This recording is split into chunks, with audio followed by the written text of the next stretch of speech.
Ito nga pala sa video na to, pagkaawas ko galing trabaho. Ayan, pinirepair ko naman yung order ni Kabayan na gaming PC na Dell. Dahil sabi niya, on the way na raw siya.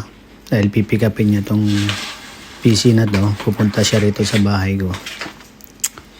Kaya dali-dali ko na ipinak yung kanyang order.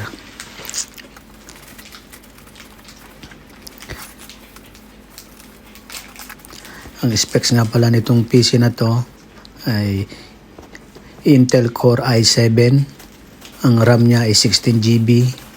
Ang OS storage niya is 256GB na SSD. Yung data storage niya is 1TB. Tapos ito naman yung monitor. I-prepare ko na din. Balutan ko muna ng bubble wrap para safe.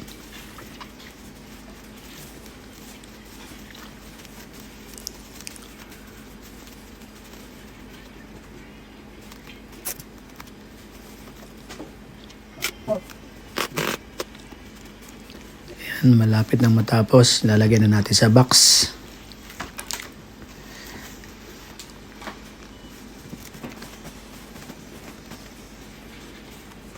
Ayan, lagyan natin ng mga safety cushion na yun para hindi ma-damage yung ating monitor sa biyahe.